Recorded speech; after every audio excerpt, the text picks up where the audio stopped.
बार की बात है, राजा अकबर व उनके प्रिय बीरबल के बीच कुछ मनमुटाव हो गया। इसके चलते राजा ने बीरबल को राज्य से दूर जाने की सजा दे दी। इस परिस्थिति में भी बीरबल ने हार न मानी और उन्होंने अन्य गांव जाकर वेश बदलकर खेती करना शुरू किया।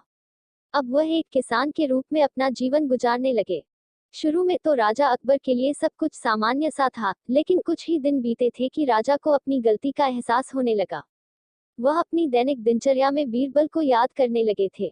जब भी उनके समक्ष कोई मुश्किल परेशानी आती तो उन्हें बीरबल की कमी खूब खलती थी। एक दिन राजा अकबर से रहा न गया। उन्होंने अपने सेनापति को बुलाया और उन्हें बीरबल को ढूंढ लाने का आदेश दिया।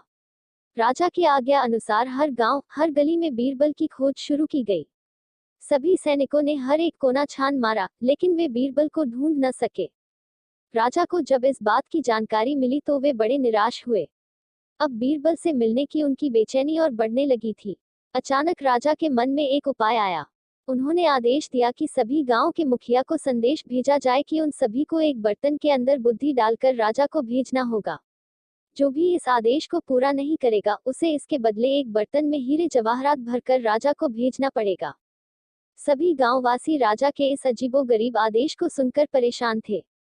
सभी यह सोचकर हैरान थे कि बुद्धि को किस तरह एक बर्तन में भरा जाए। बुद्धि तो सभी के पास उपलब्ध थी, लेकिन उसे किस तरह एक बर्तन में डालना है, यह सोचकर सभी परेशानी में थे। ऐसा न कर पाने की अवस्था में उन्हें उसी बर्तन को कीमती हीरे जेवरों से भरना था, जो कि इससे भी बड़ी समस्या थी। वहीं जिस गांव में बीरबल एक सामान्य किसान का वेश बनाकर रह रहे थे, वहां भी राजा का यह आदेश चर्चा का विषय बना हुआ था। गांव के सभी बड़े बुजुर्ग निराश होकर बैठे हुए थे कि वहां बीरबल आए और उन्होंने कहा कि वह इस समस्या का समाधान निकाल सकते हैं। पहले तो किसी को भी इस बात का यकीन नहीं हुआ, लेकिन उनके पास बीरबल पर विश्वास करने के अलावा और कोई रास्ता नहीं था।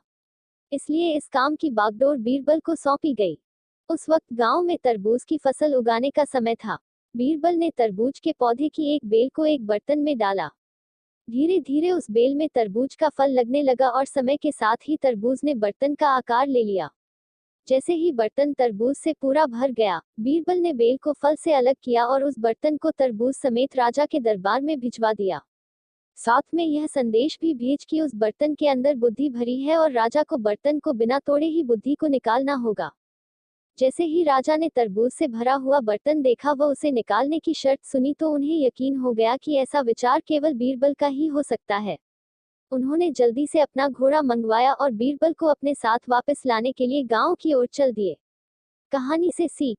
इस कहानी से हमें यह शिक्षा मिलती है कि हर मुश्किल सवाल का कोई न कोई जवाब जरूर होता है। हमें केवल थोड़ा हटकर सोचने की जरूरत होती है।